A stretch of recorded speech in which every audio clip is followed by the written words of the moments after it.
courage et de volonté. Voilà. Bon, alors vous l'avez vu de près, hein, le bouclier de Brennus. Ce que vous appelez, vous, le couvercle de la marmite. Alors il est si beau que ça? Le couvercle de la marmite, le couvercle de la lessiveuse ou de la machine à laver, comme vous voulez. C'est vrai que non, j'ai pas eu le temps de le toucher, sauf de la tête, effectivement. Patrick Serrière avait envie de toucher ce bout de bois, là. On était tous dans le jacuzzi, ça s'est passé tout simplement. Il m'est tombé sur la tête, c'est 5 agrafes, c'est pas grand-chose, mais bon. J'aimerais peut-être que ça se reproduise l'année prochaine. Vous savez que ça laisse des traces, hein, vous pouvez le ça garder laisse des longtemps. traces, mais c'est l'anecdote qui fait rigoler, qui n'engendre aucune compassion chez les autres, effectivement, puisque c'est... Mais... Ah si, Baptiste, vraiment, on est vraiment non, désolé. mais même, c'est drôle, c'est rigolo. Jean-Baptiste Lafont, il y a une question qu'on peut se poser, justement. Vous dites garder le bouclier pour l'année prochaine. Est-ce que le rugby a changé de capitale? Est-ce que passant d'Agen au Racing, maintenant, vous êtes capable, vous, de continuer sur cette lancée? Je crois que là, effectivement, bon, ça fait 4-5 ans qu'on joue ensemble, disons qu'on est arrivé à maturité, que peut-être jamais cette année on a été aussi fort, mais jamais également on a eu autant de chance. Car, comme je le disais tout à l'heure, en quart de finale, ça a été un miracle qu'on gagne ce match.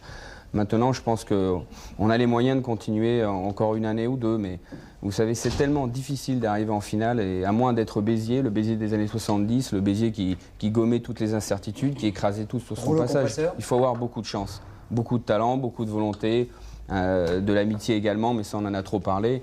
En tout cas, en parlant de capitale, c'est vrai que la capitale du rugby c'était Agen, mais au moment du tournoi des 5 Nations, c'est quand même Paris. Ouais. Et je crois qu'à Paris, il y a un potentiel de public extraordinaire. Il faudrait simplement que 20% du public qui était là au parc hier aille au mois de novembre, lorsqu'il pleut un peu, faire 15 km de plus vers Colombes, nous voir jouer. Oui, et puis il y a aussi ce titre de champion de France acquis avec des nœuds papillons. Ça, c'est pour l'anecdote. Alors je me retourne vers Jean Mamère.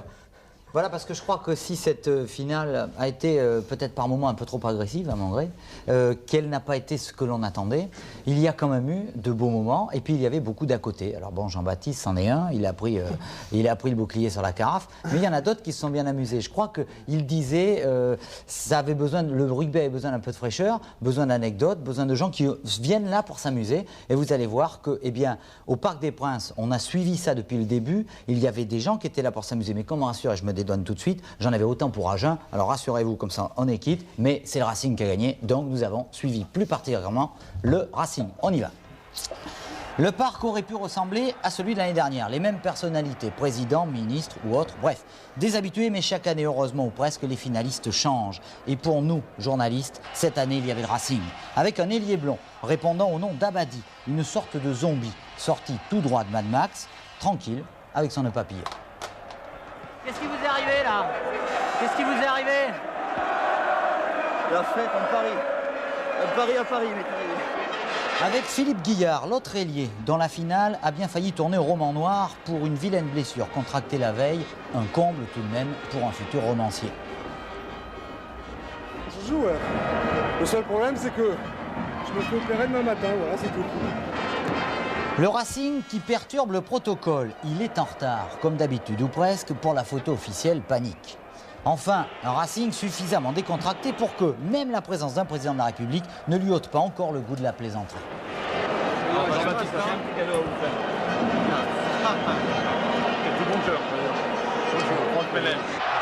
Un Racing qui ouvre le score assez rapidement, mais souffre face à une très forte mêlée agenaise. Il se paye alors à la mi-temps un réconfort et un coupeur de citron de luxe. Je suis pas le porteur de citron, je suis le serveur de champagne. C'est différent. Décidément, avec ces gens-là, il n'y a plus de tradition. Mais celle du champagne doit être bonne, car tout le reste de la partie, le Racing a enflammé le Parc des Princes. Rendu fou ces Agenais, pourtant bien vaillants. Rendu aussi inquiet, le président Ferras. Rendu fou, le responsable du tableau d'affichage. À moitié cardiaque, l'entraîneur. Et dernier gag, devenir champion de France 1990. Mais les escrocs n'ont pas triché, les blessures agenaises sont là pour en témoigner. Le visage et le regard de Pierre Berbizier en disent bien plus long que son beau discours fair-play. Perdre une finale, c'est jamais agréable.